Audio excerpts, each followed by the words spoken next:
I'm going to ask and pray that you would be with us, bless us and guide us. May the lessons we learn in this study be of benefit to us, both now or in the future. In Jesus' name, amen.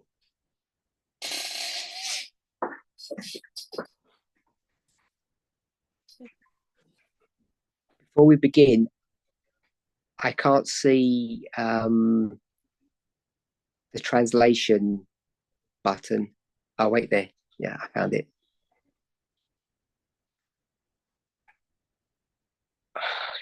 This is going to be complicated. As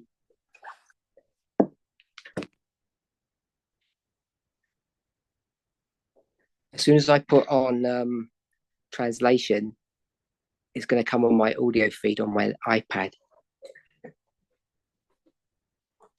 How do I stop that happening? You need to connect headphones with your iPad. Okay, give me a second.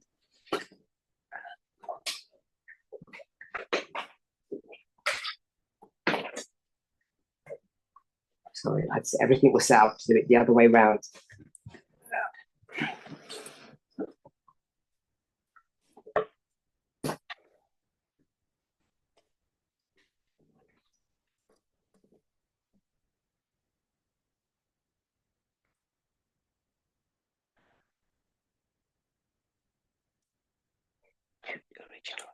Do I mute original audio or keep that the same?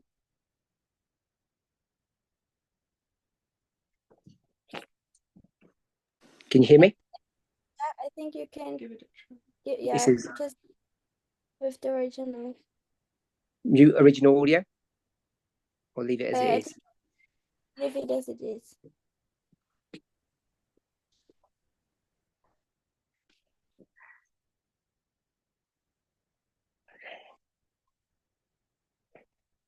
Okay, so I'm going to just do a test.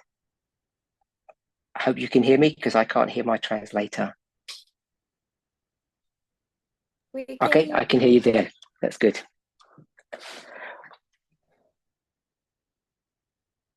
I'm really sorry, everybody. It's just part of the technical problems that we have.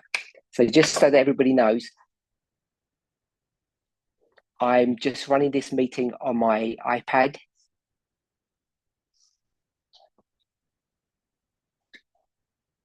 And I just have my digital whiteboard. That's all I can see. So despite that, I hope we will have a good time together.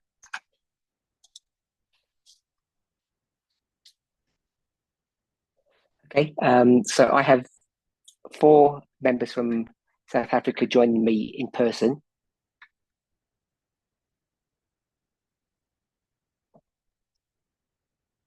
And everyone else is online. So I got a question asked yesterday, which was about demon possession.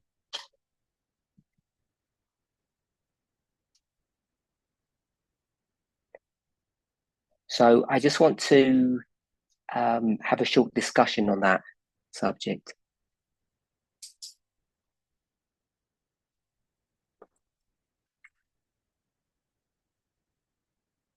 Okay, so what was the question?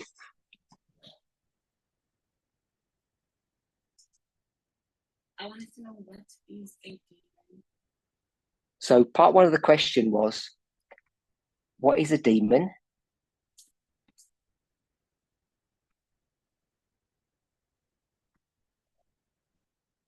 And the part 2 of the question was, we had a study done in South Africa on forgiveness. There was a study done a while back on the South African forum.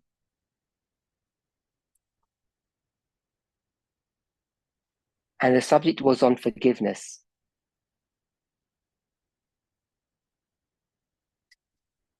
The study diverted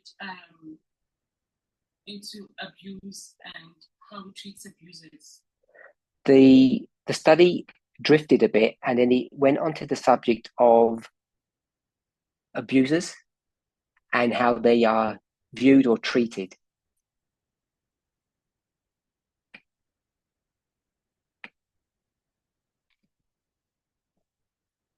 And one person in our group mentioned that the abuser is usually demon possessed. And they used the word usually. They didn't use the word usually. I think it's how it's spelling it now. Okay, so as part of that discussion on, it began with forgiveness and it went on to the subject of abuse and abusers.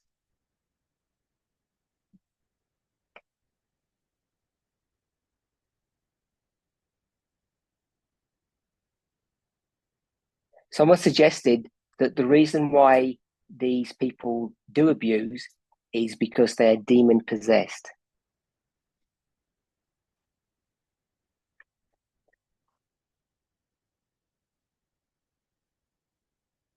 So now because of what was said, I'm a bit confused as to what is a demon? How do I handle such a situation if I have been abused? Do I pray for the person so that the demon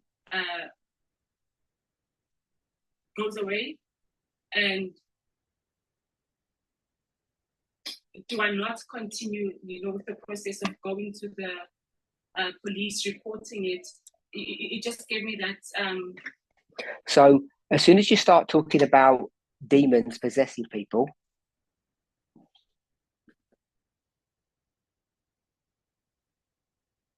it generates a number of questions, which all revolve around how do you deal with abuse cases when someone claims that the reason that they abused was demon possession.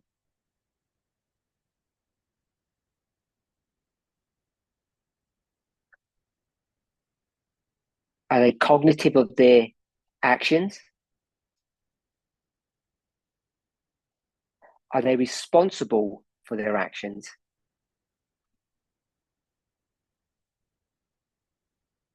So it was in two parts. What is a demon?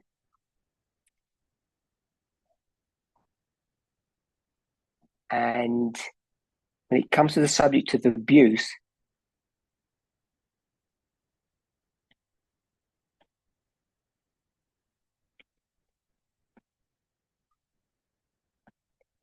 is abuse caused by demon possession?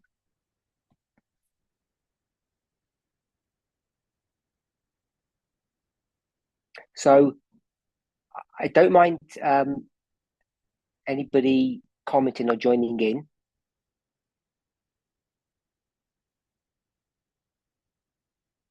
So let's try and deal with question one. What is a demon?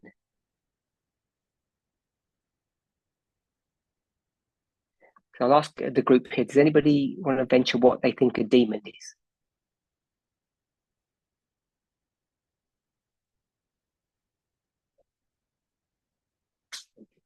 Mm-hmm.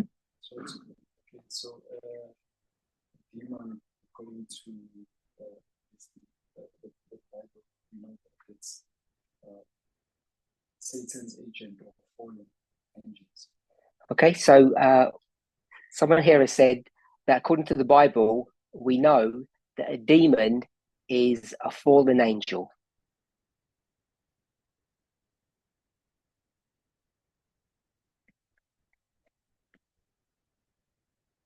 Anyone else here?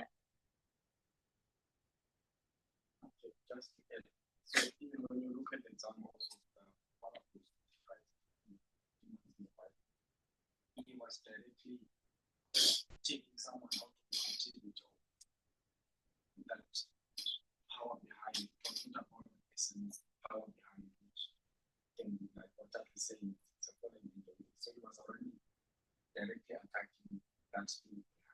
So someone else has said, this was Milton, first person was Tato, that we know it's a fallen being or an independent agent.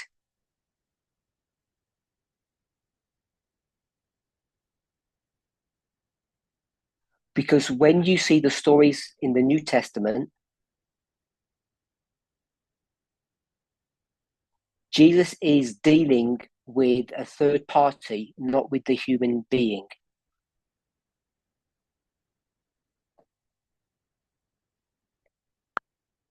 Anyone else?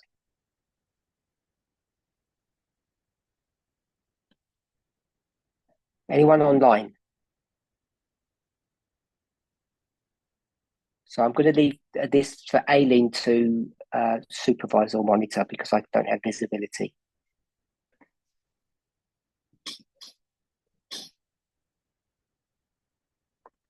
Anybody want to tell me what they think a demon is? If anyone wants to say something, they can raise their hands and I will allow them to unmute.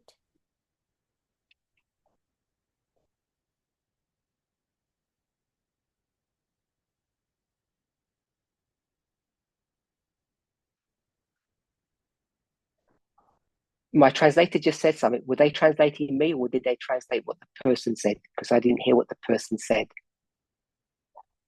Okay, because I can't hear her. Okay. Aileen, is it possible to have the chat open or not?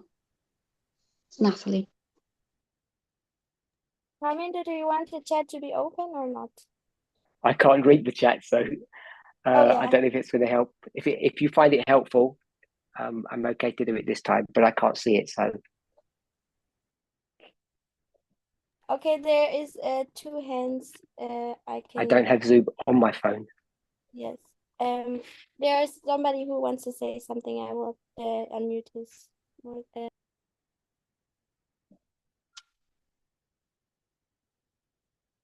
I'm just going to ask my translator to repeat what's in English. It's easier that way. They can repeat the question to me. It's I've got Portuguese.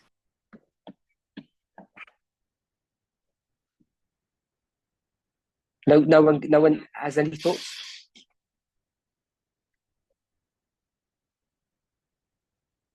No one has any thoughts of what a demon is. I find that hard to believe. Natalie and Molly wants to say something.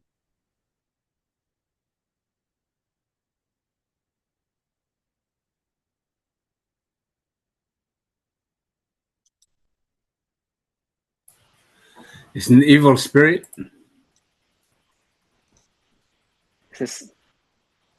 Someone says an evil spirit. Okay, so is an evil spirit an angel, an evil angel?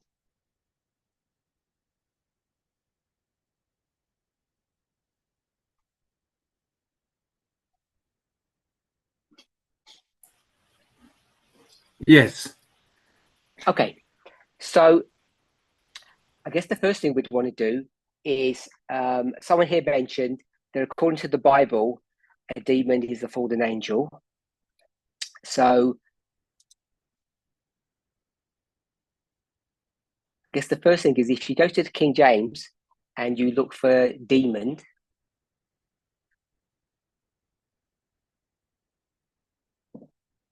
what do you find, Rasidi? Sorry? Nothing. You find nothing, she said. So the word demon isn't even in the King James. Milton? In some translations, the word demon is interchangeably used with them. So you find the table that represent demons in some Bible. So in the King James, if you go to the verses that you think are talking about demons,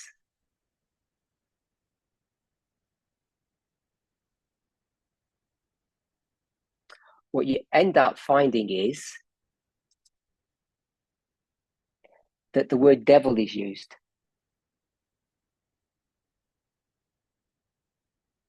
So go to Matthew chapter 8, verse 28. It's the one that most people would turn to.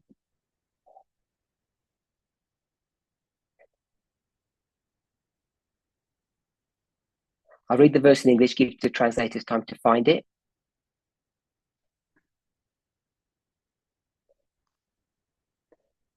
And when he, that's Jesus, was come to the other side into the country of the Gergesenes, there met him two possessed with devils coming out of the tombs, exceeding fierce, so that no man might pass by that way.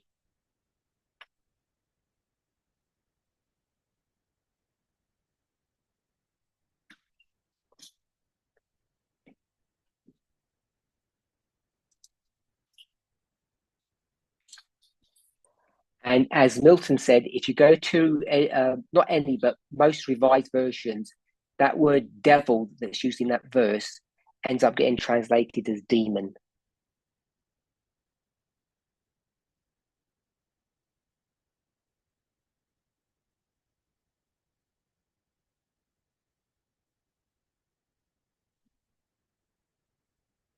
So when, in that discussion, when people were talking about demons,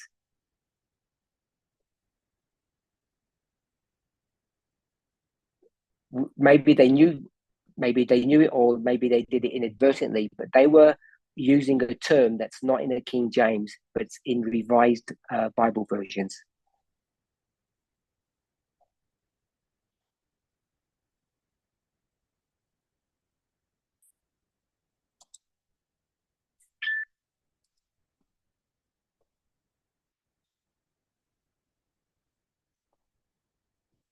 So if you just do a simple word search, you go back into the original languages of what that word is. It's the devils in the King James.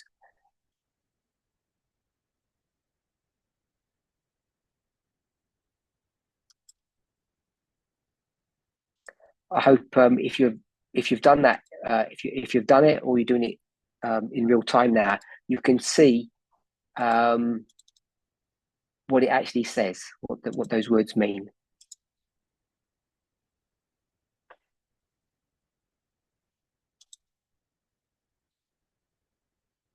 So it talks about in Strong's, exercised by a demon, and that spelling for demon is not our regular one. So the word demon is in Strong's.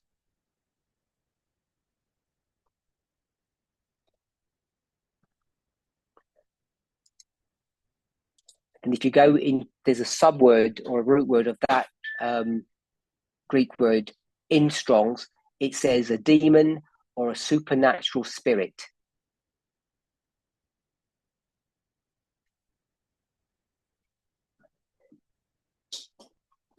So a demon can be interchanged with a devil.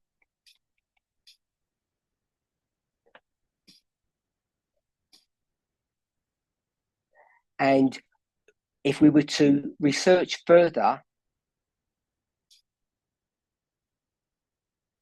it's not necessarily the devil, that singular person, Lucifer.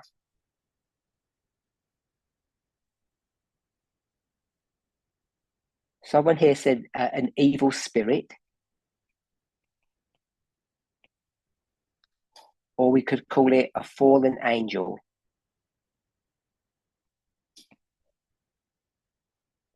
So hopefully we've answered that first question of what a demon is.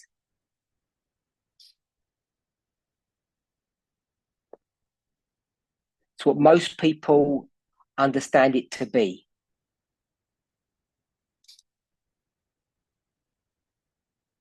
Some independent being that's evil, that takes control of the human mind.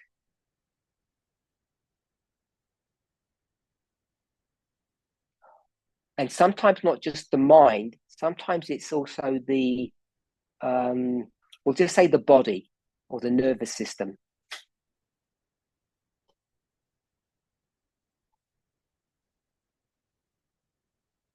Because the mind wants to do something, one thing, and the body ends up doing another thing. There are examples of that happening.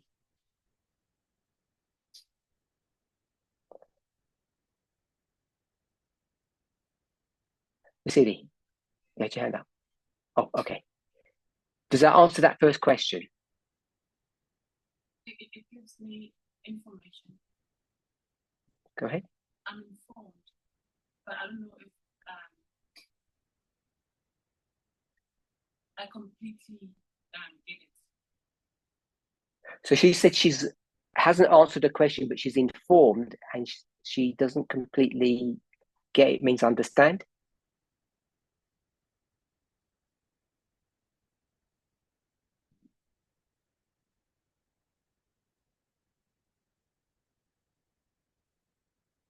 And what is it that you don't understand? I don't know, like, can we, besides the Bible verse that we might have read, maybe can we help by giving another example? So you want another Bible verse? Or an example that can help with the definition. So Mercedes asked for another example. I asked, does that mean another Bible verse? And she said, another example.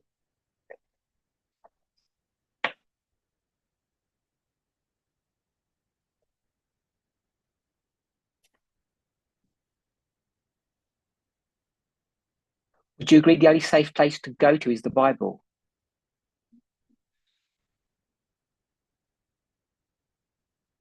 So I did check. You could check too. Every time you see that word, it's referring to the same entity or the same dynamic.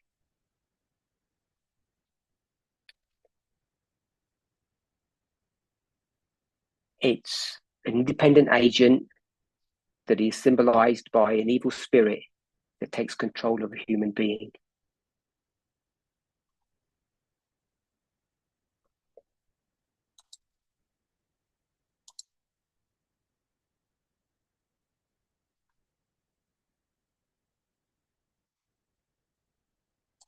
Go ahead. So with the definition given, does that mean that a human might not be able to control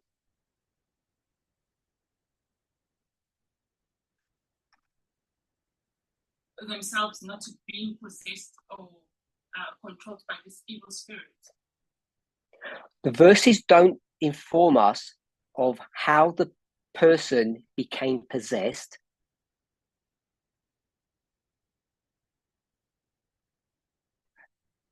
Possessed means controlled. But the stories that are given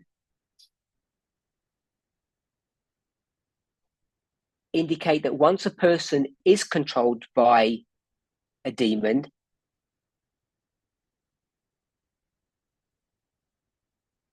the demon has more power over them than their own will.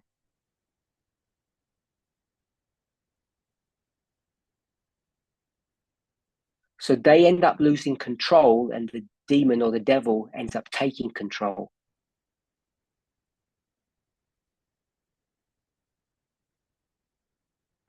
And when you check each story, you get a picture that that control doesn't seem to be absolute.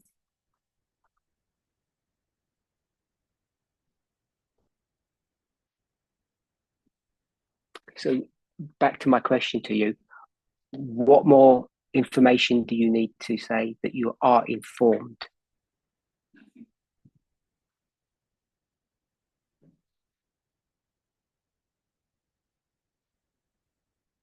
Mm-hmm.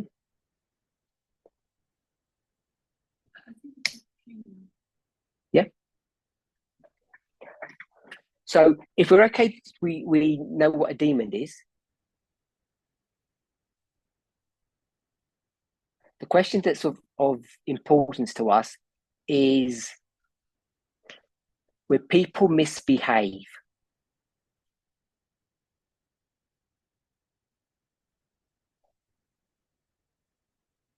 When people do things wrong,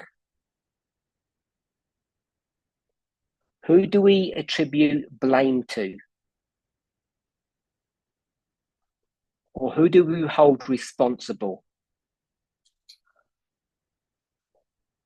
Do we hold the individual responsible, or do we say that some outside agent controlled them and made them do these bad things?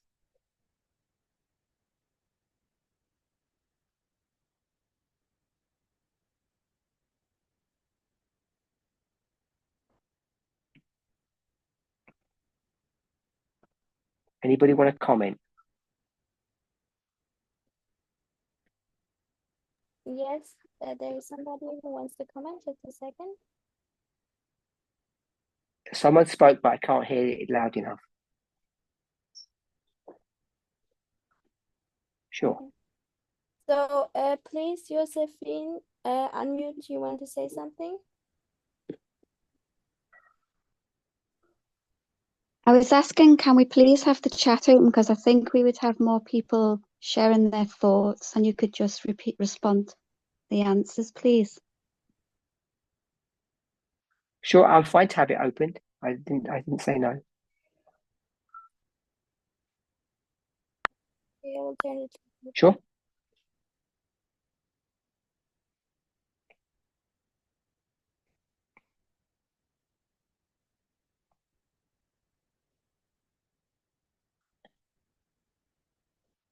It's open now.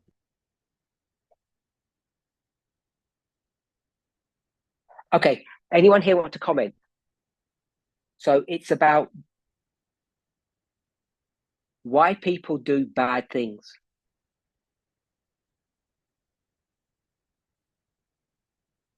What's the root cause? Is it these evil angels taking possession of people, or are they just behaving badly of their own volition?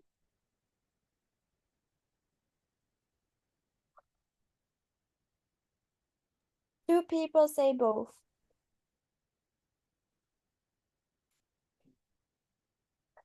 If it's both, did you need to translate that first? What you said in English to me. Okay, so if it's both, how do you know who to blame and when to blame them?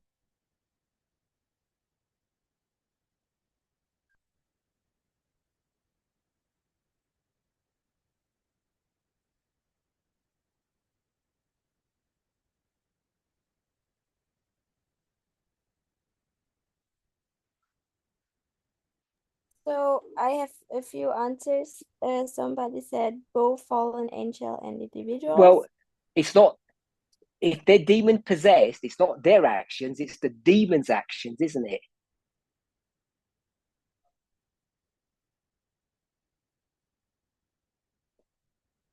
So I want to go back to Sandra and Natalie. They can put in the chat. They can respond. If it's both, how do you know when it's the demon that's doing it, and how do you know when it's the human that's doing it?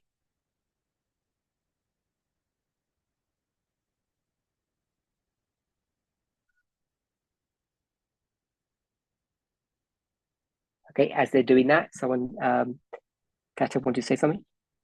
Yes, I want to answer. Yeah. So when it comes to, okay, can you please repeat the question? So my question is, we know what demons are now, and when people do bad things, who is responsible? Is it some demon that's entered that person's brain, or is it the person?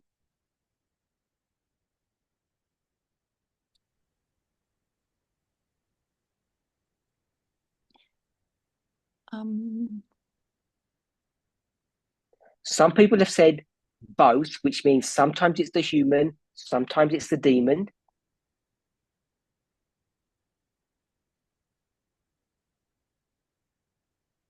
And then someone else commented, well, if it's the demon, then that means the human isn't accountable for their actions.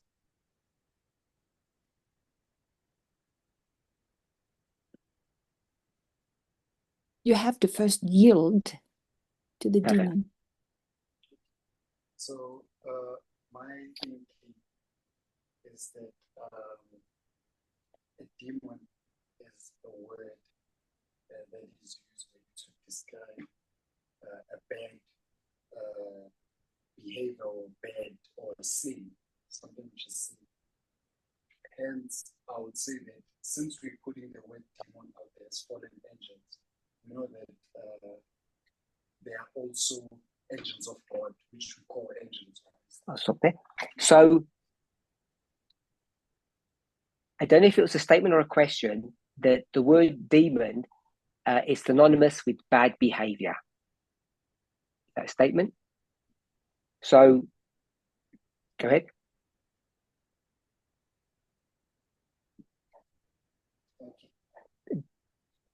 Then if you associate that bad behavior with an outside intelligent being, which we will call an evil angel,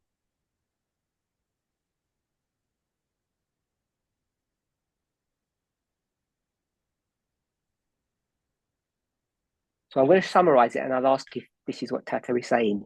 You do evil behavior because evil angels make you do them.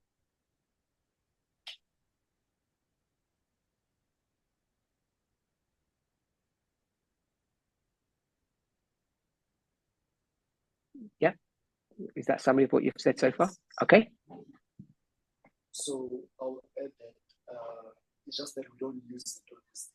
That let's say if you do good, we don't usually say it, but can we say that you are an angel possessed or angelically possessed, things like that, because you're doing good? Okay, so what Tato is suggesting, if I don't think people, you would have heard what he said.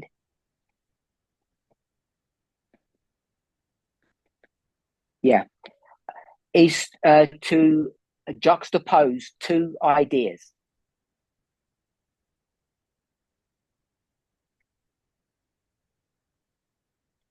So we have evil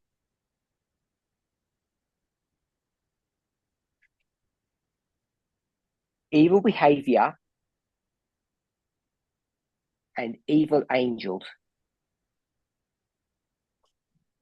And then he's going to juxtapose that.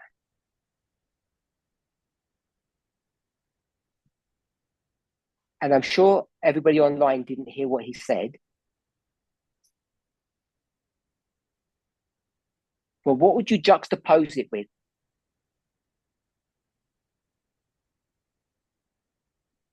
What did Tato say?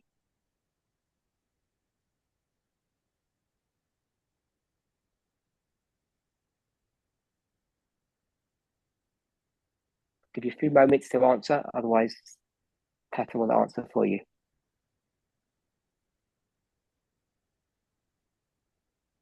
Go ahead.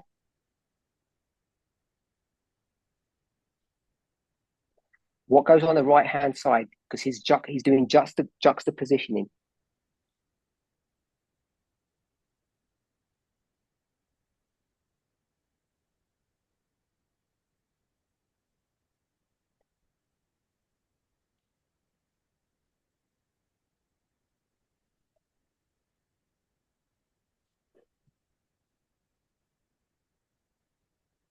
People say good angels.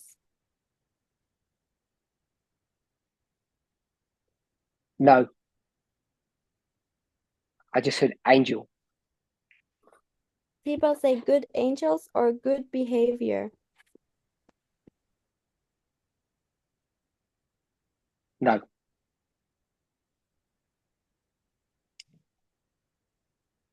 Okay? Not or, it's and.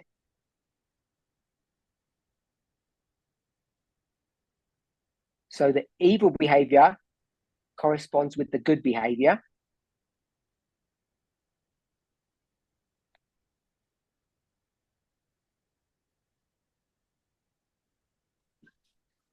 And good angels corresponds with bad angels.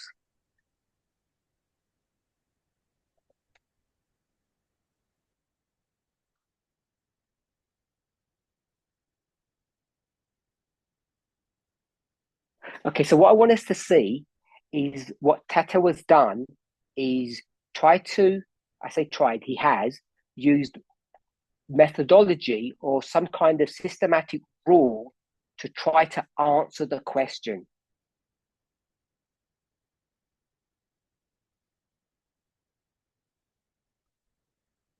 It's not doing what we think might be the right answer or what our gut feeling would be.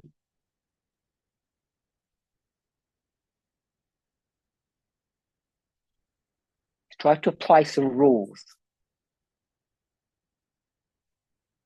Okay, so once you do that,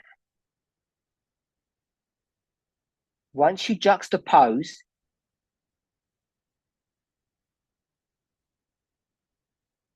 or you create one model,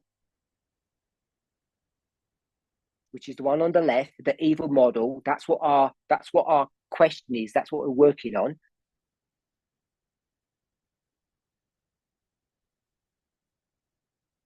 And then what do you do?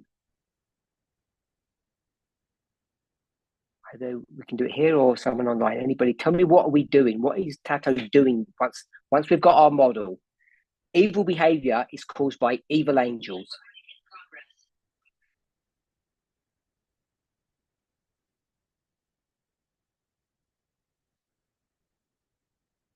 What we're trying to do is answer that model, that question.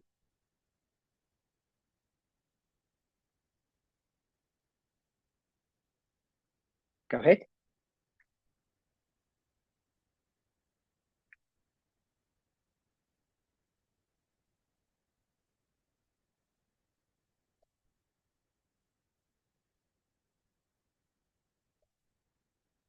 Okay, so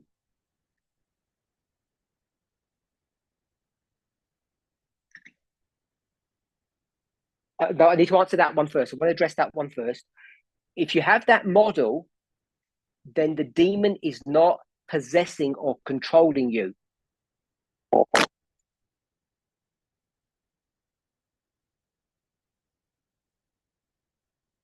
Therefore, it doesn't fit the definition that we're given in scripture.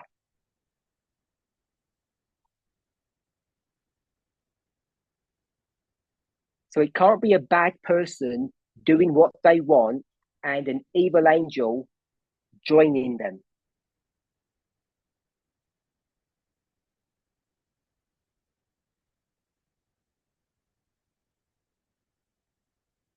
Like a cheerleader. That doesn't meet the definition of possession.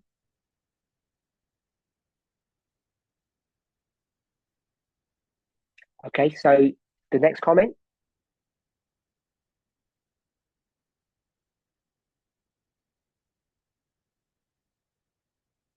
So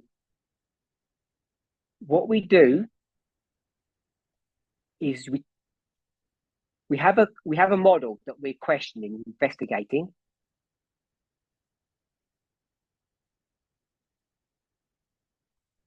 And if you're going to use parabolic methodology or juxtapositioning,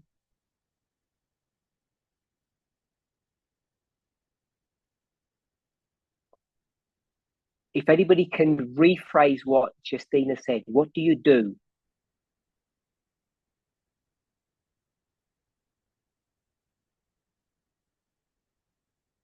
To try to answer the question.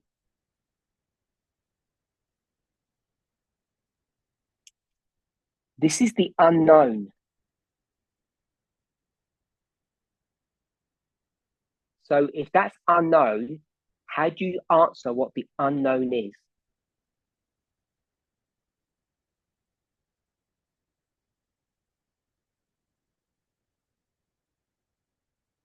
Tato knows the answer because he's done that.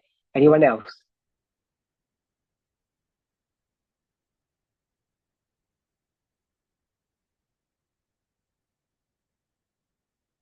Good, we'll go with those two answers. So you have to get a model that looks similar and yet is completely different. It's different. It is similar, which sounds contradictory, I know. But as Gloria and Catherine have said, the most important criteria is you know the answer.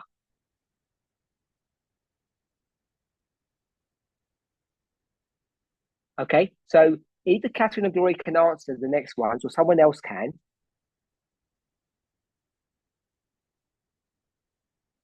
The answer is already on the board, by the way, of course. What we're now doing is working backwards to see what Tato did. That's what we're doing.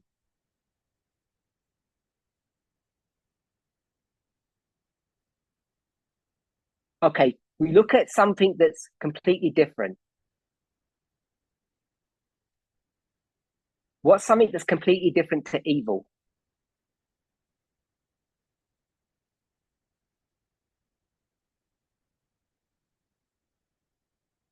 For the gracious, what's something that's completely different to evil?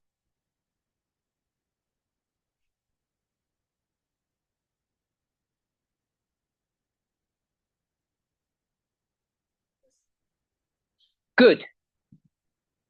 Okay, so we have to look for something that's good. So that's the first thing we would look for.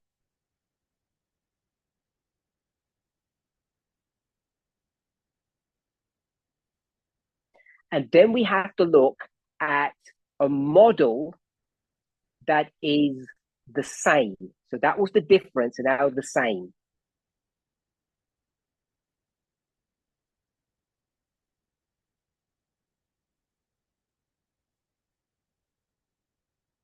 Racidi, what's the thing that's the same that you need to look for?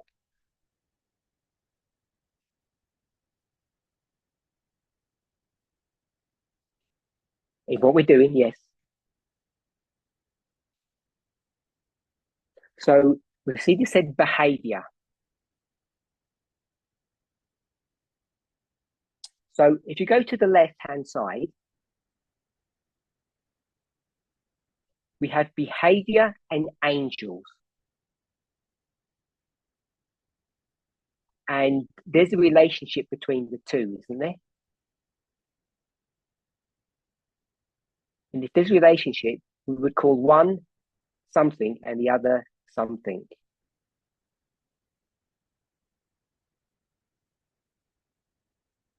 What's the relationship that we already know on the left-hand side?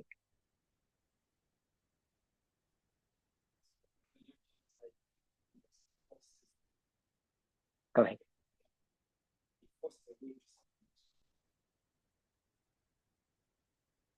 Okay, no, we can't do what Justina said. That wouldn't be a good approach. Well, Milton's given an answer.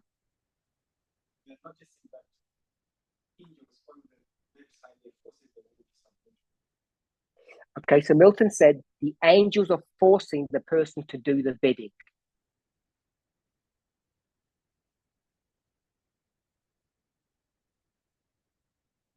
I'm going to rephrase what he said, unless someone else has given an answer. No? No one has? Okay, so I'm going to call this the cause.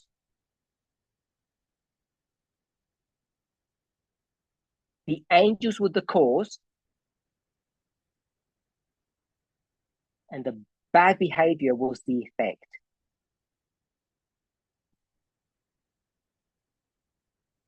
So now we're on the other side. We've got good. Good is the opposite of evil. That's something that we have to have something that's completely different model.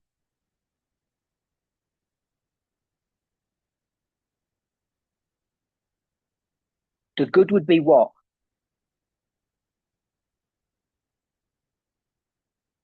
It would be the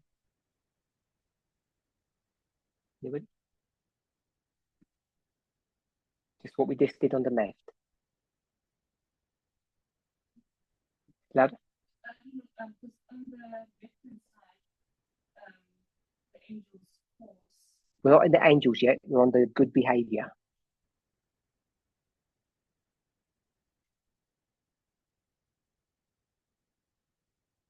The good behavior is the cause. Who said that? Give me their name. Oh, okay. I might say anything.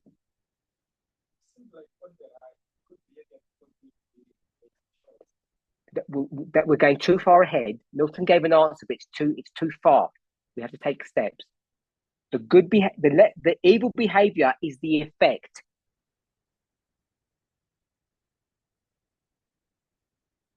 Okay, so the good behavior. No, the good behavior has to be the what? Result is the same word as effect. Yep, let's keep the words the same. Okay, so if there's an effect, there has to be a cause. And as we've said here, the cause would have to be good angels.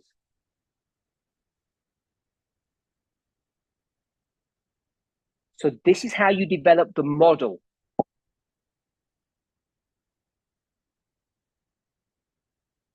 We now have a model that works. Everything fits. And then we ask ourselves the question, do we know the answer to this one?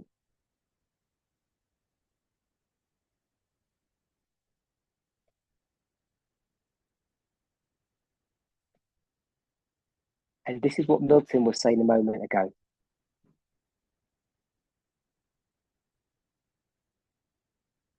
There's no point in doing this, what Tato said,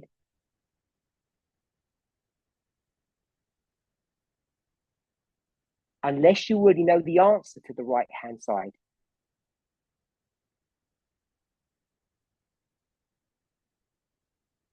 And so the inferences or the suggestion, if this was done properly,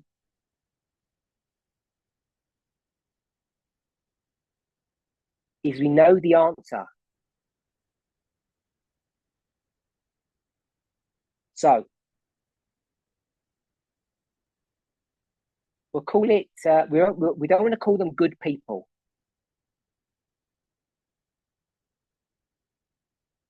Because that would be on the left-hand side that they're bad people.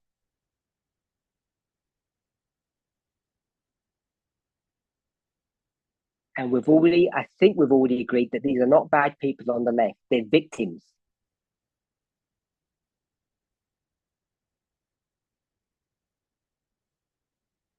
So the people on the right, they're not good people. Okay, so we've got good. Does everybody agree with that they're not good people?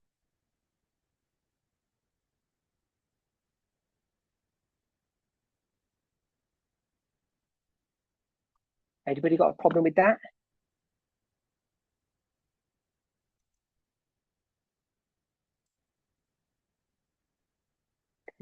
There's no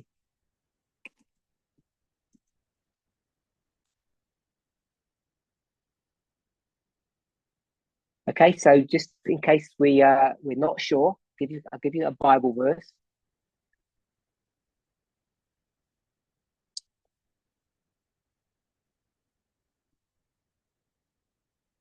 Okay, we'll do it backwards.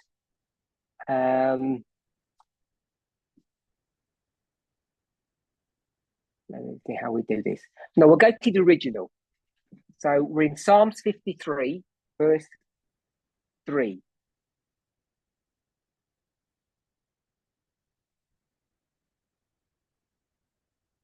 And what does that say? In simply.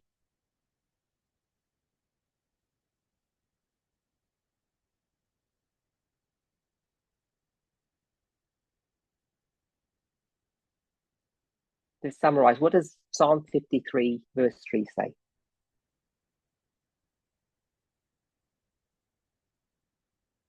Good. So no one does good.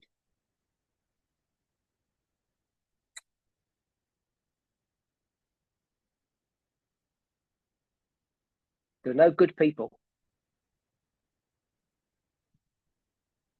So we'll go to, we'll read only one of them.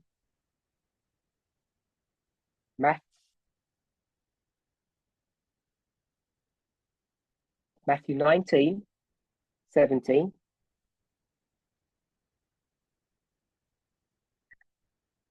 And Mark 10:18.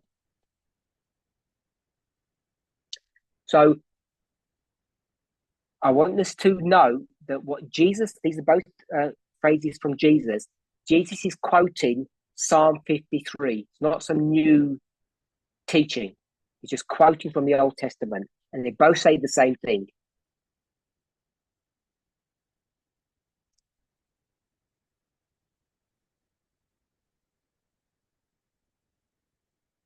So someone says to Jesus, "You're good."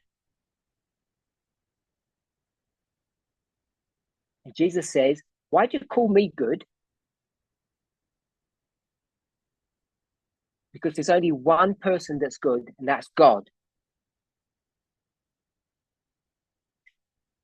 But this is the interesting part. And you find it in the Matthew version, not the Mark version.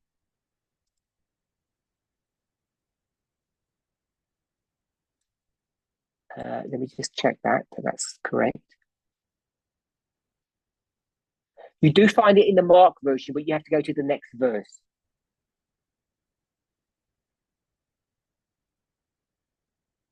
So Matthew 19 says, "Only God is good." That means everyone's bad.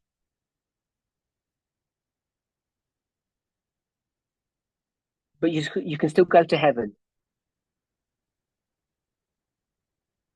How do you do that?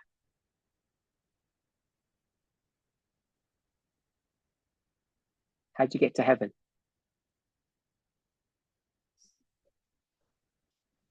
You have to keep the commandments. So I don't want to get into a deep Bible study. We don't have time for that.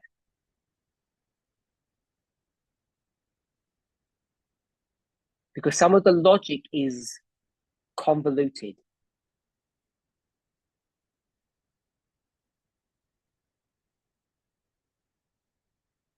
So I'll give the third reference that's important to us.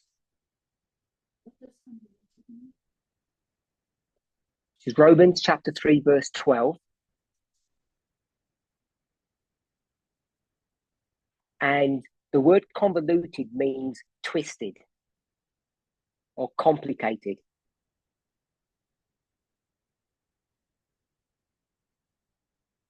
So the logic is not that straightforward. That's why I said it was convoluted, twisted.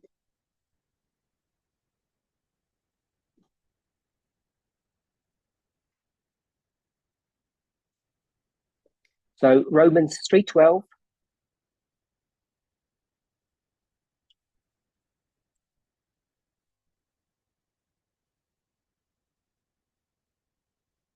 Speaking about the human condition, they're all gone out of the way. They're altogether become unprofitable. There is none that doeth good. No, not one.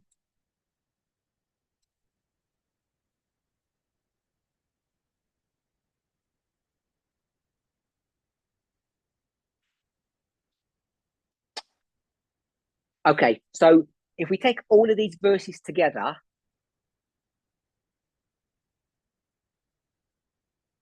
what's the summary of all of that?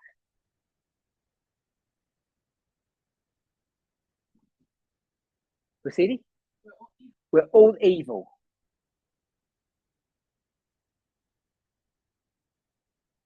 Okay.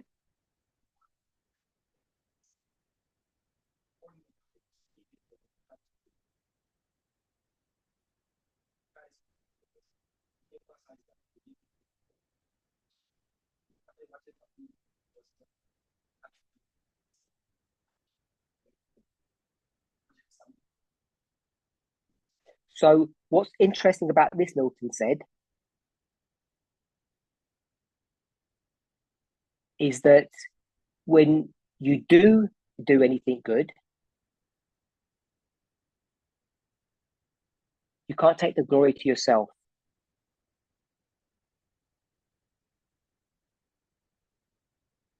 You have to give that glory to God. Okay, so for the people that were really, really paying attention, and you're quick on your feet, you know that I deceived you in Psalms, Matthew, and Romans.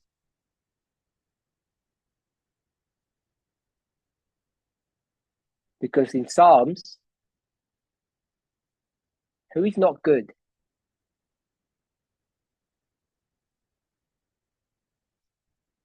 I'm sorry. The fool.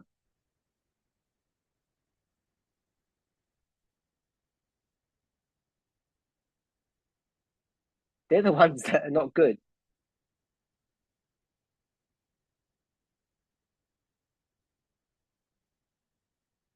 We'll go with that one.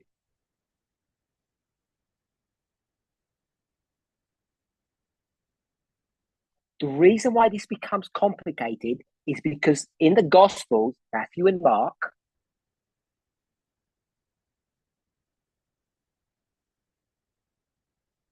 when Jesus says you're not good, who's he referring to? It is everybody, contextually. And it's that one that throws us out.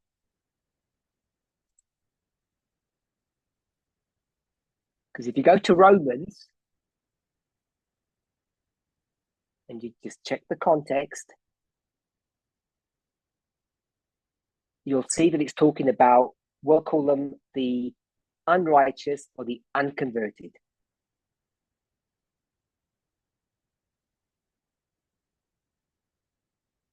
And Paul will develop the model that Jesus has created for us.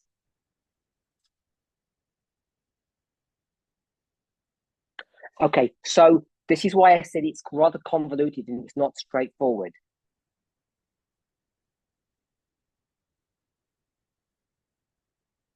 But that still doesn't stop us coming to a conclusion or an answer to this.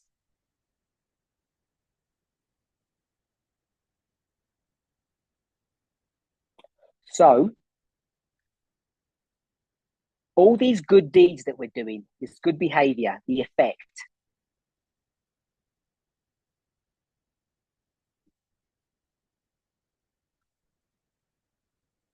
so we'll call that good behavior.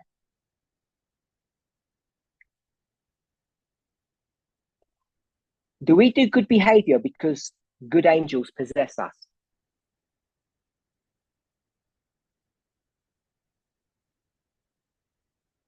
Is that why people do good?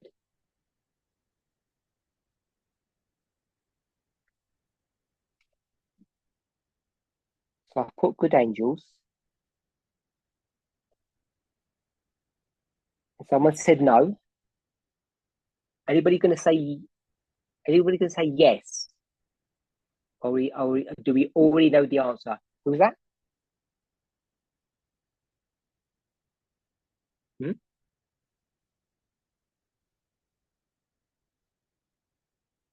Okay, I don't know what that. Who was that? Natasha. Let's go back to Lynn. Lynn, how can you say we don't know? You can say we don't know, but that's what you say. We don't know.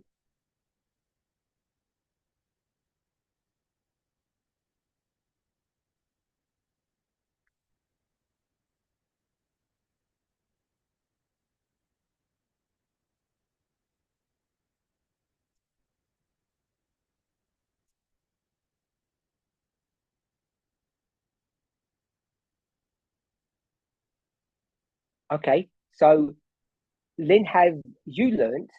And if you have, what's the answer?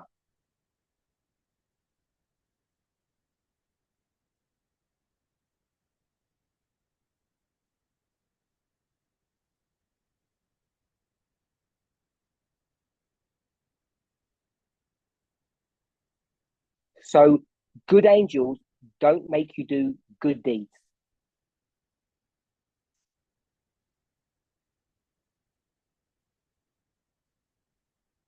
That's the question to Lynn.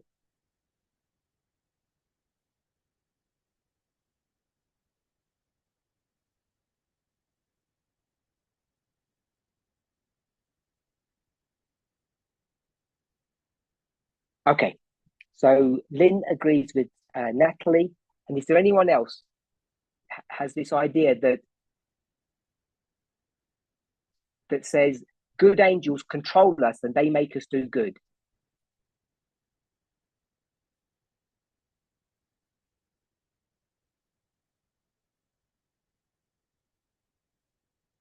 Okay, so I'm going to say we're all in consensus, we're all in agreement.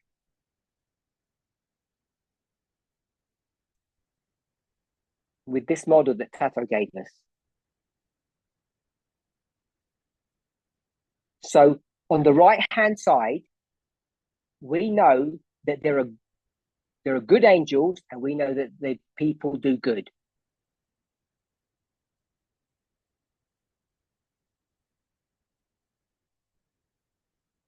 We also know that we could set a model that looks very similar to the left-hand side.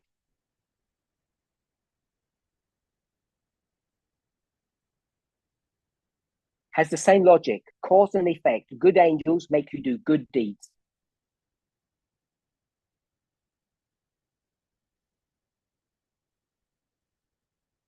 Now, we've only scratched the surface.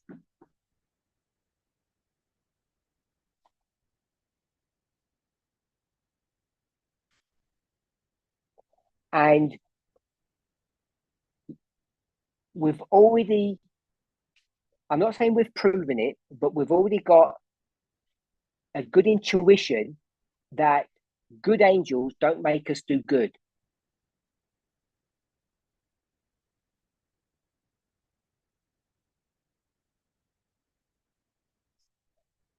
Is there such a thing as good people?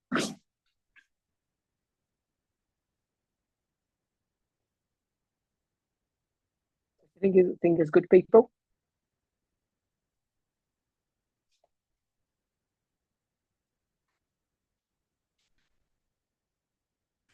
If you're not sure, I think Gloria and Catherine have already answered the question.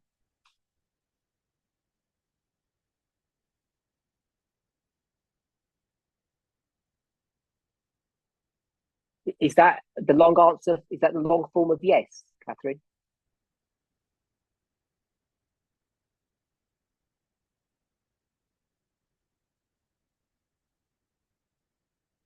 Oh, good. Anyone here? Good people?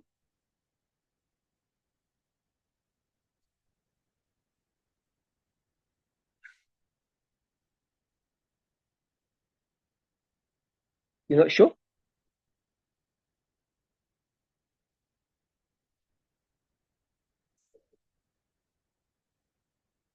Say that again.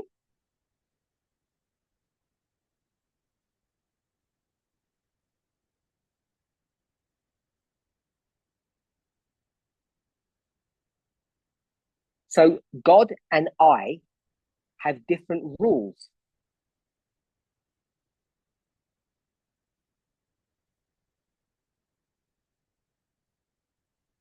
So when I look at a person and I'm going to, the criteria that I will use to define good or bad, they're different criteria to God.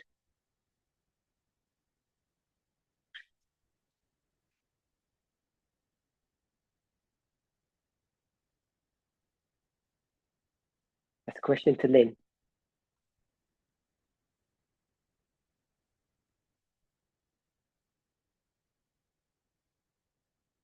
I think everyone here said that, yes, there are good people.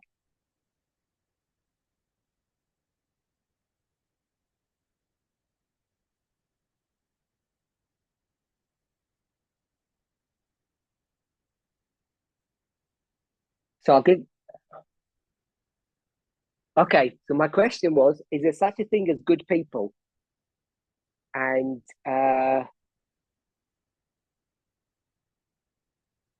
actually, was that my question? Because I've got good angels and no. I think it was something like, do good angels make us into good people? And the answer was no. So then I think I asked a secondary question, is there such a thing as good people?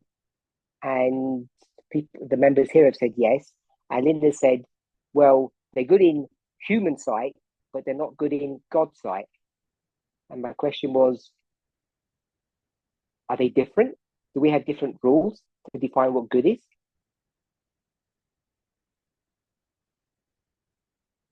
Yeah.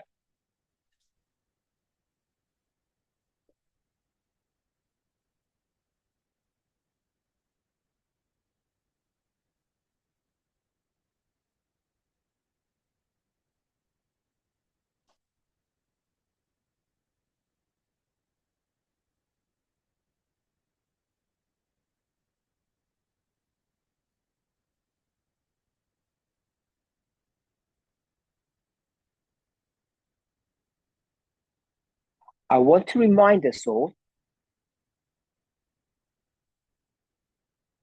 Psalms, Matthew, Mark, and Romans are talking about how many groups of people?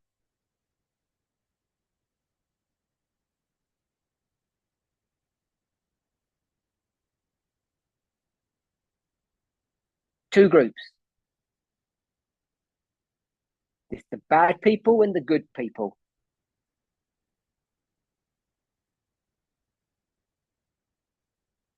The Bible always talks about that. The message of this movement is predicated on this model.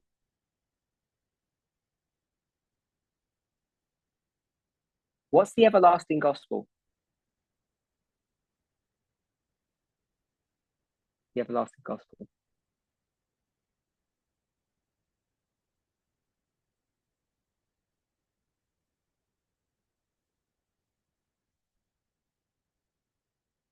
Not sure? Okay. Well, the examples, the model, the definition that this movement has had. 3-step prophetic testing message that does what? That develops two groups.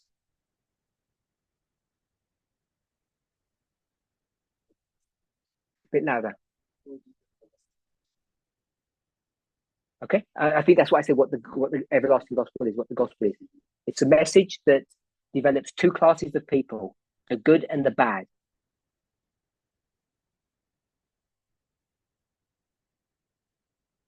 So if we can just summarize so far,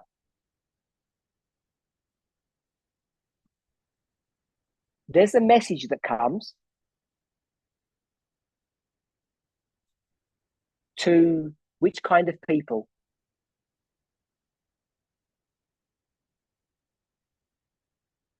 Which kind of people? Louder. Bad people. Because everyone's bad. That message is called the gospel. It's called everlasting because it's the same message that just gets recycled over and over again.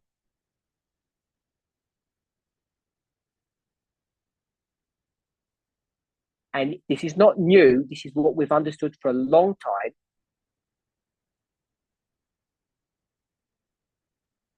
That testing message, which we call the everlasting gospel, that gets recycled over and over again,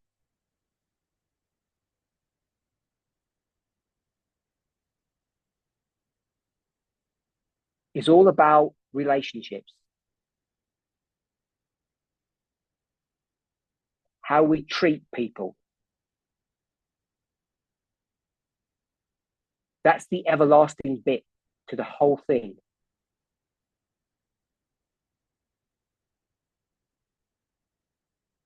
So angels do a work, good angels do a work in this whole process.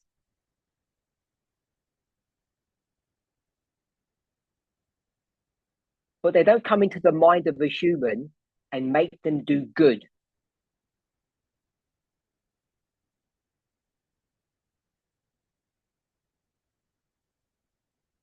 you could already see how evil that model would be if it were so.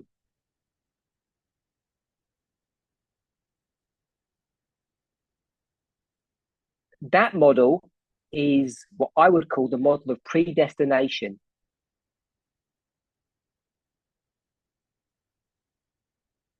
You know, that crazy evil version that many, many Christians have held to and still hold to.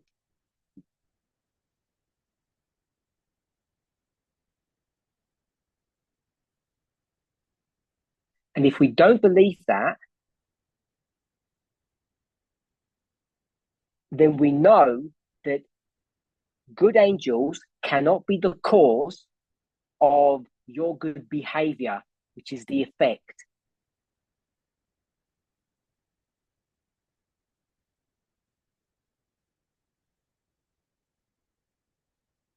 Now, Tato gave us this. He said, let's use some methodology.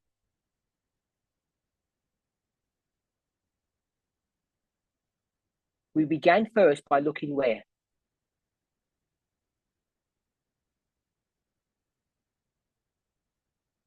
Where did we begin our investigation, our study?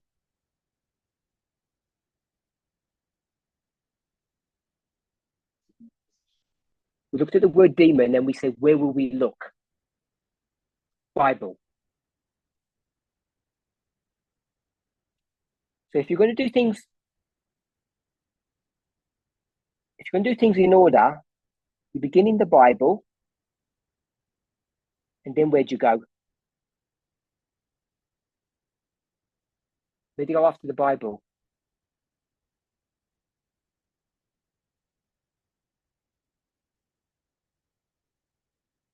Anybody? We've gone to the Bible, we've done that. Where'd you go afterwards?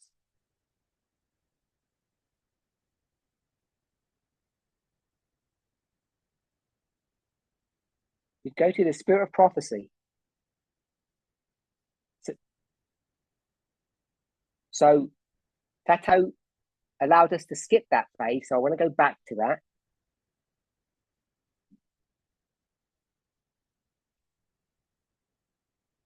The Bible says what? These evil angels are coming to target individual human beings.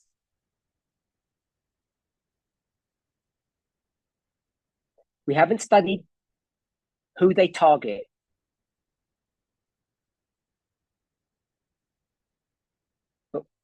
But when they target them, they take control of them.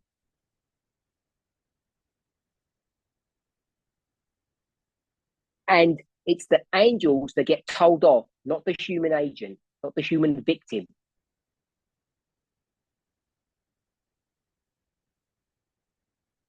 So we'll use the word demoniacs. When the demoniacs do these evil acts,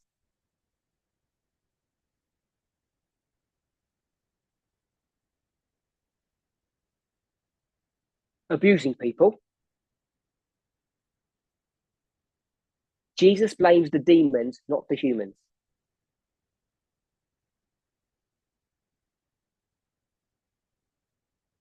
Then we go to the spirit of prophecy. And when you go to the spirit of prophecy, what's the modeling of the examples that Ellen White speaks of?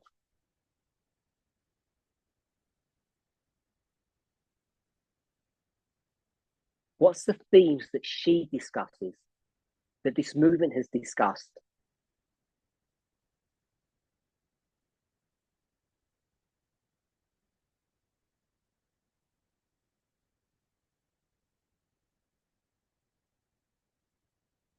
Human nature.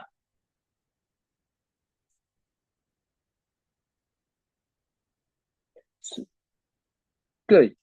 So the spirit of prophecy doesn't speak about demon possession.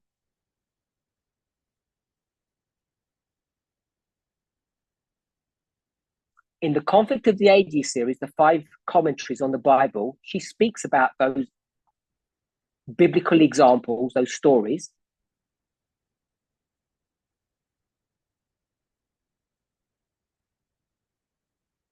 But when it comes to her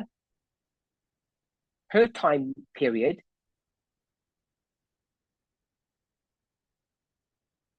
the management of the church in her dispensation,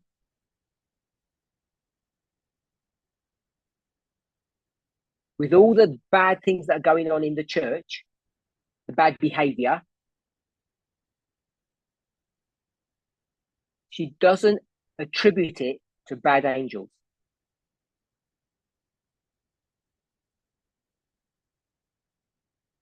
Do I need to repeat something?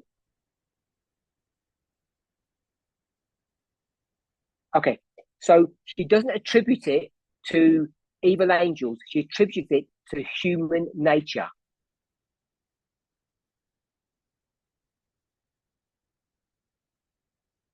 And the overarching theme that she is going to give to the church is what?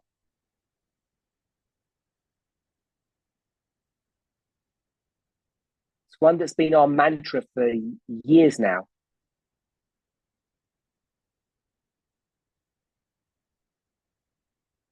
Anybody know?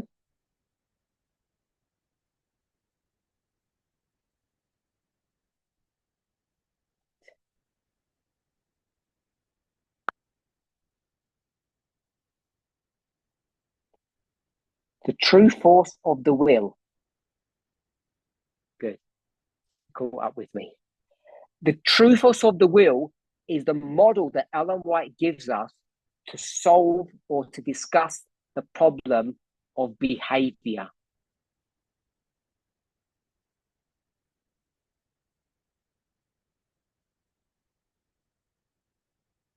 I don't want to say never,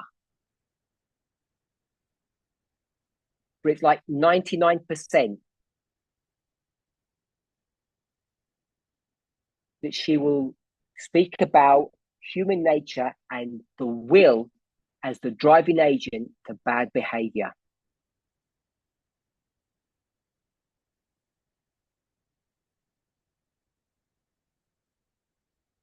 So after you've done that, you've gone to the spirit of prophecy, then you go to rules. The one that we used above was juxtapositioning. And in juxtapositioning, what's the answer that we just came up with?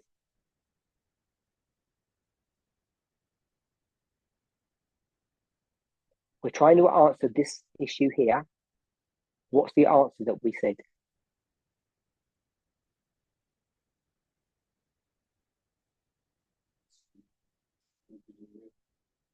Go ahead.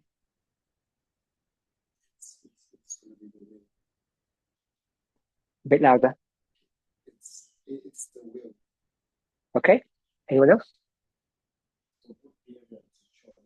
We're on the left. What's the answer?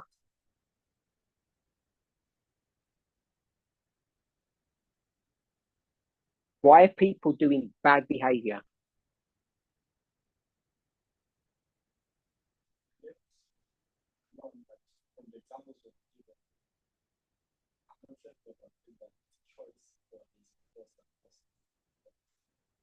Okay, so I'm going to summarize what's been said here. Has anybody online said anything?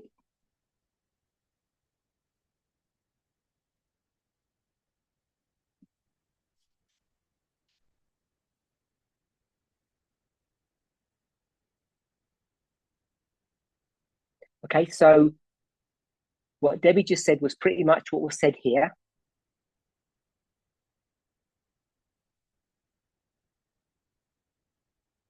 The Bible says there is such a thing as demon possession.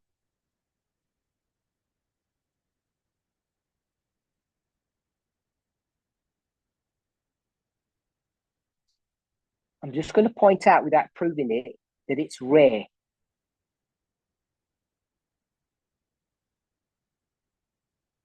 The spirit of prophecy doesn't speak about demon possession. It talks about willpower.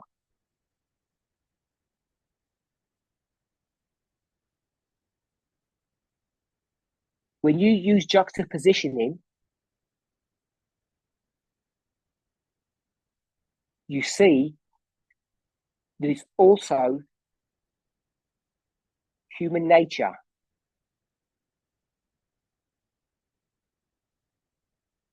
We might call it the will.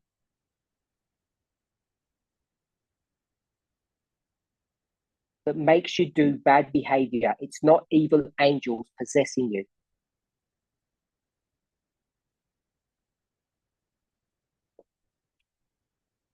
What we didn't do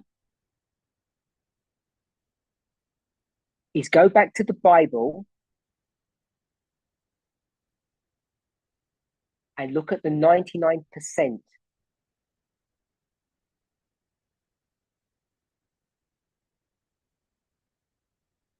Hello? I can just hear you now. Can you hear me now? Yeah. Testing?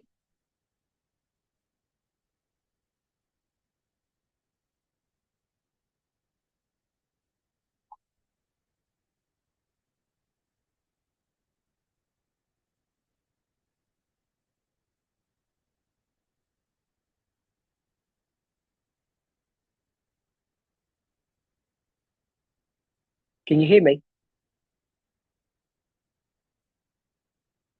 Okay. Can Gabriella hear me? So I switch. I'm going to switch translators because it's not a problem at my end.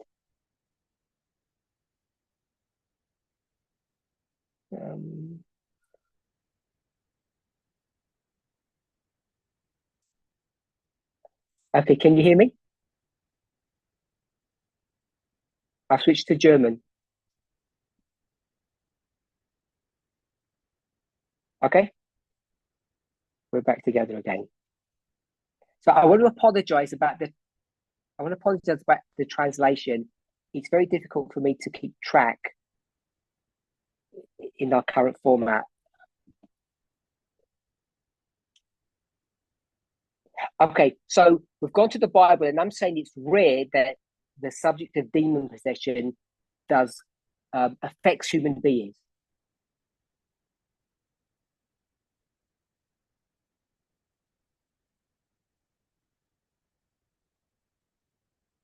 I gave three Bible passages: Psalms, the Gospels, and Romans.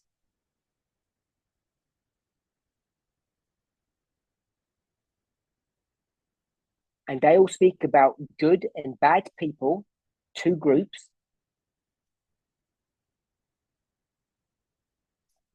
And if you see the development, particularly in the Gospels and in Paul's writings,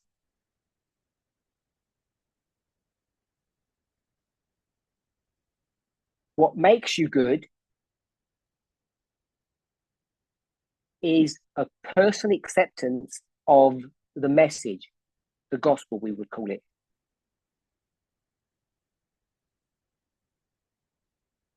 Which is the same methodology that Ellen White ends up using, which is called the true force of the will.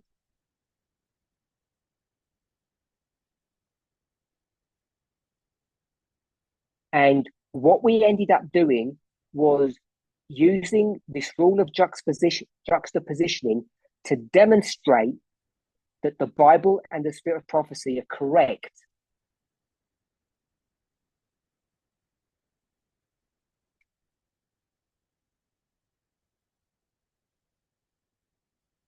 Because we know it wouldn't make any sense on multiple levels for good angels to make you do good behavior so you could be saved.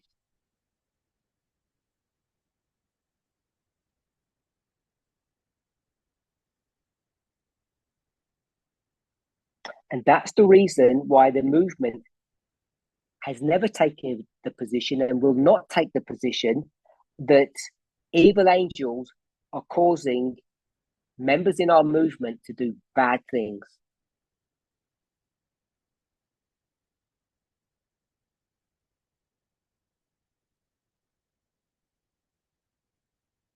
It's not a model that we can or that we should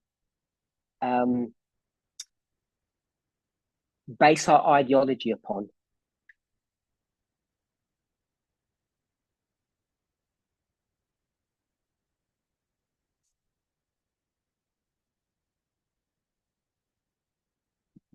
Rashidi, does that answer that question?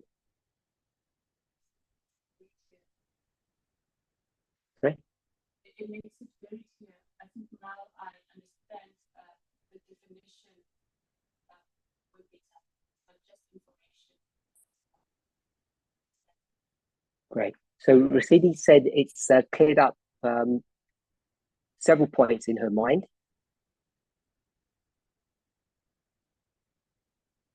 And she's satisfied with the answer to the original questions.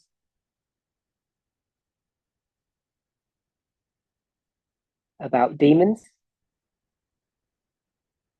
and people committing abuse because they're possessed by demons.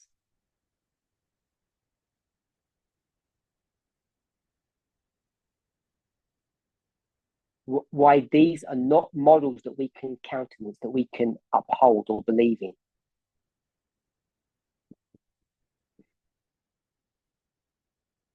But instead,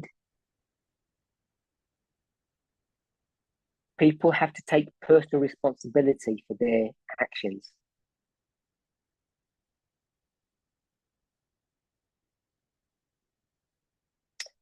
So we've spoken about the true force of the will. I think it was Debbie and Natalie that spoke about the lower powers.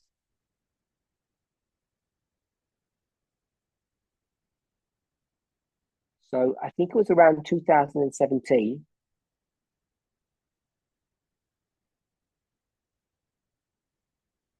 In the movement, we began to discuss this lower, higher power model.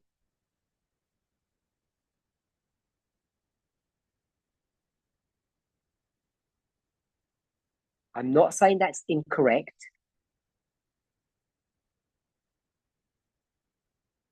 But I am saying it's not fit for purpose. What is the latest model that we use?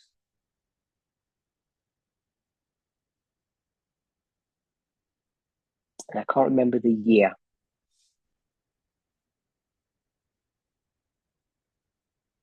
I'm going to say 21. Someone could correct me. What's the latest model we use now? Because higher power, lower power, and the true force of the will are not accurate.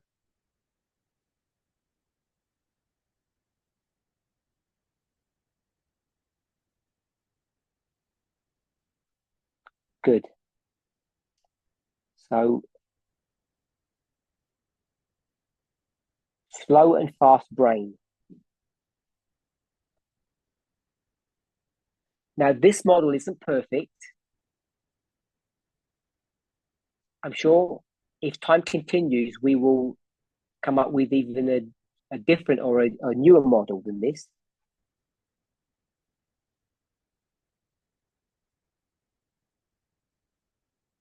But I want us to all to realize that we have moved away from lower, higher power model to the slow, fast brain model.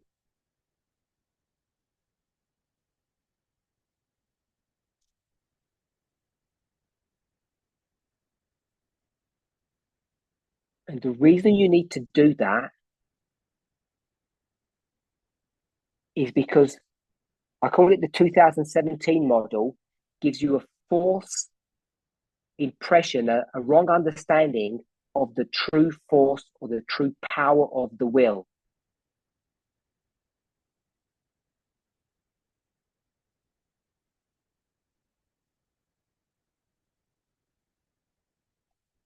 The newer model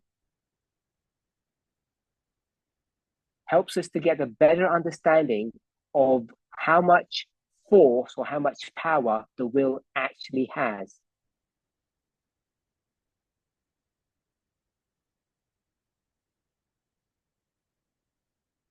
And depending upon the situation, it can have a lot less power than you might imagine.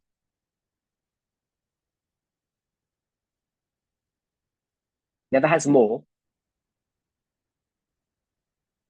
It never has more, but in some situations, it has a lot less than you have been led to believe or taught.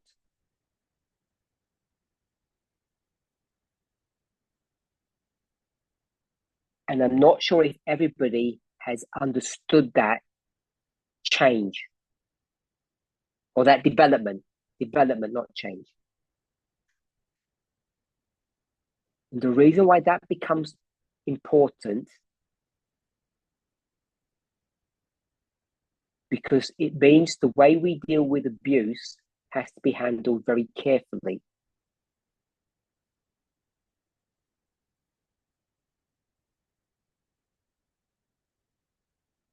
And not only abuse, but the reaction to abuse. And what is the reaction to abuse? What's the word that we would use when we say you react to abuse?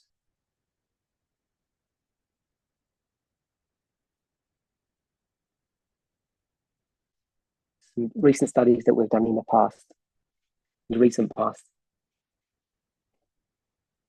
Self-defense. And self-defense, in and of its, by definition, is abusive.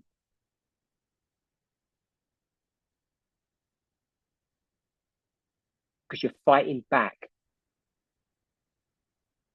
in some shape or form. So, as this movement has developed its understanding,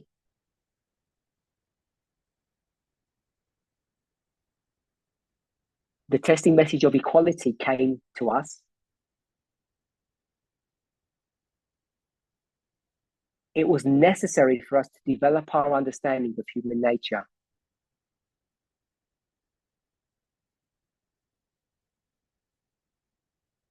The 2017 pre-midnight cry model was not fit for purpose.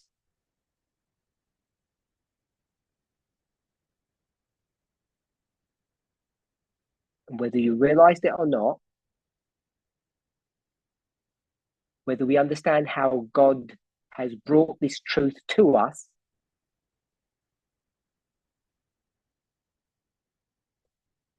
unless you understand the nature of the slow and the fast brain,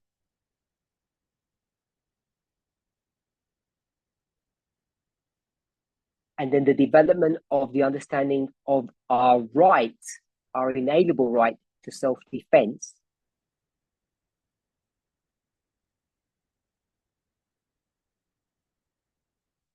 we can't come to just decisions in abuse cases.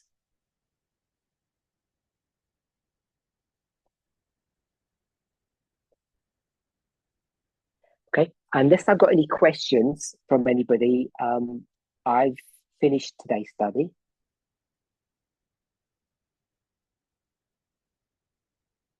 I want to apologize for the late start and the fact that we had some technical problems and we were only able to limit how we would share this study.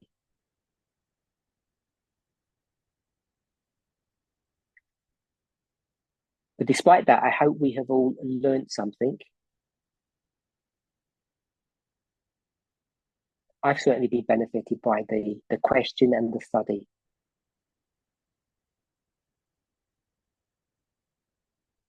So I'll just leave it to a couple of questions. If there aren't any, then we can close.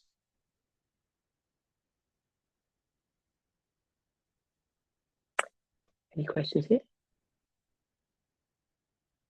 Just something that caught my attention when Something that caught Rasidi's attention. in passing you asked. 1 second.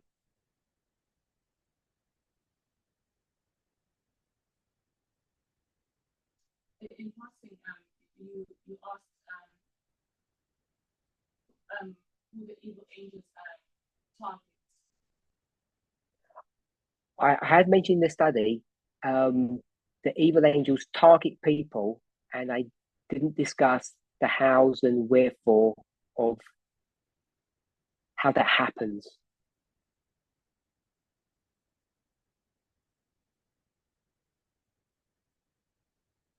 And in my mind, I started thinking of the statistics and how it shows that men are found to be, abusers compared to women.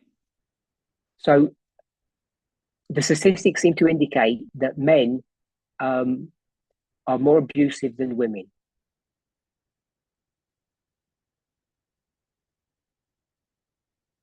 And for angels too. Correct? And if angels were choosing whom they target, If angels were actually choosing whom they target, then it would be some form of discrimination against men.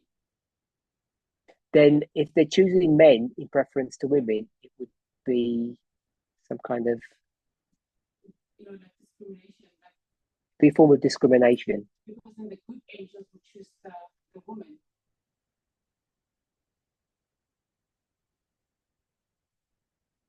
And that just doesn't sit right with Rosidi. Yeah, so the whole definition and the whole study just it just brought so much light also as to how we use the terms demon possession also in our daily communication. So it helped her to understand with a bit more clarity the dynamics of all of this situation.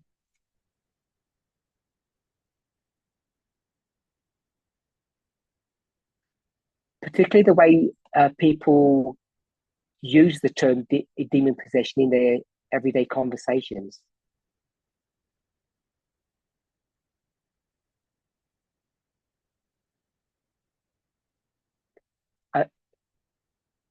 Yes, please.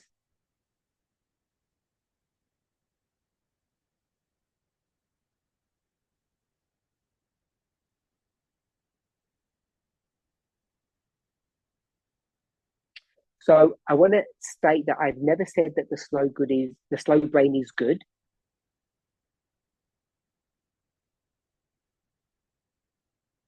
Oh, okay. Reread it for me. Sorry.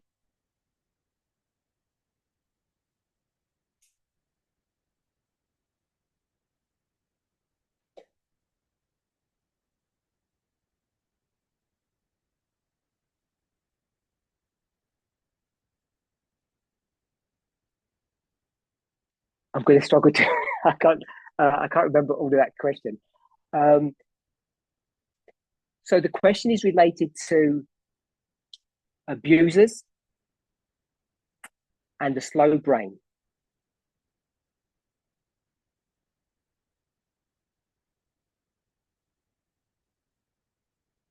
Natalie ended up by commenting that the slow brain is good.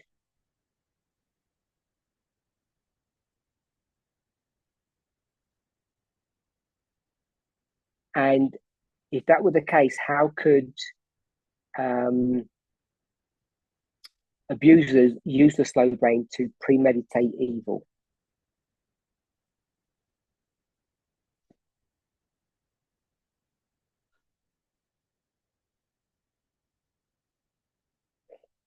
So I hope that I've understood the question and phrased it correctly. I'm not saying, I don't think I've ever said that the slow brain is good.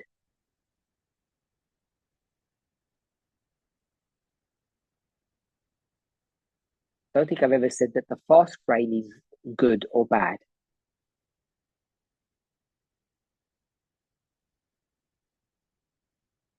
What I have tried to put across or to share is that both brains have their independent job function.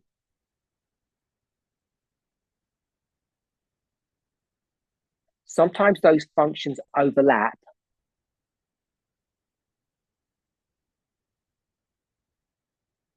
but the point is that each one works under different rules.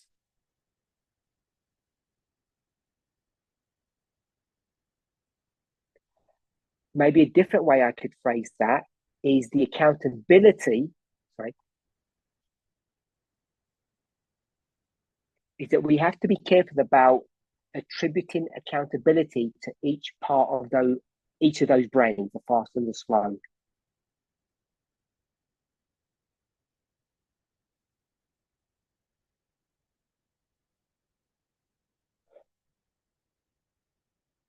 The slow brain is premeditated action.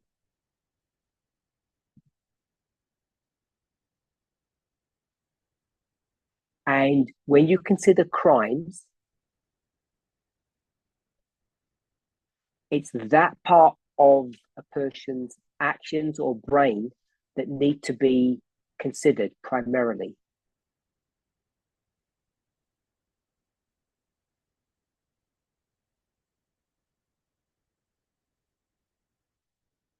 But just because someone does something wrong using the fast brain,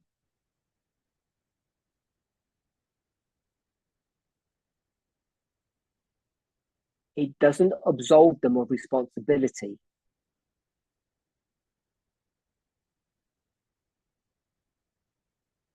Even if the degree of crime may be less.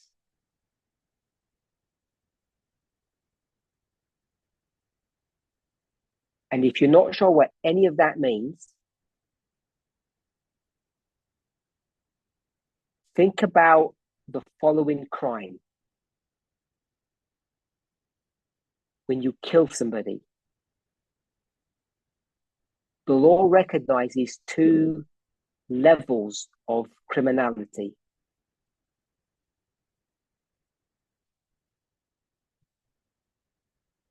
One of them is called murder, which is premeditated. And the other one is called what?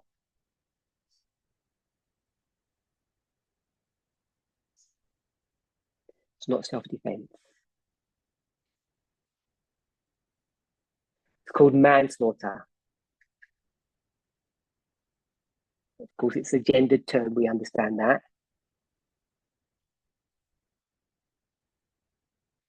But manslaughter is murder, but it's a lower crime.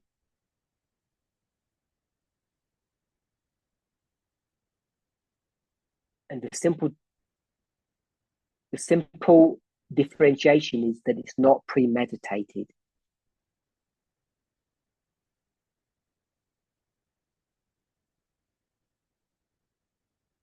In the same way,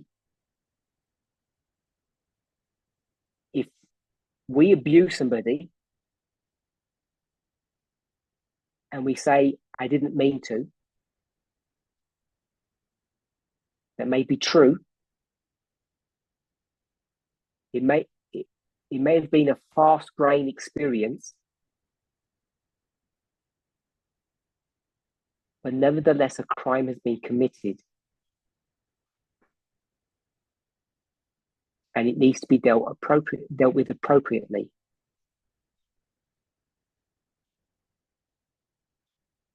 So I'm hoping that answers Natalie's question. We really have run out of time. I don't want to keep people any longer, so I'm going to close now. I want to thank you all for joining us. Let's close with prayer.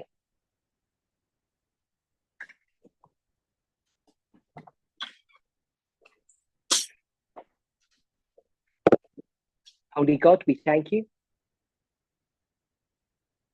for your goodness and mercy towards us. We ask and pray that you would bless us, guide us and direct us. Help us to understand our relationship with you,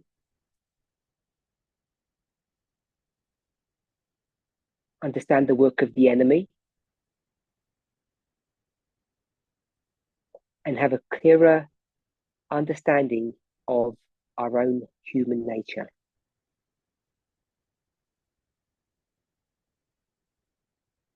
Our first work, you have told us, is to understand ourselves. May each of us pray we would do this individually and corporately.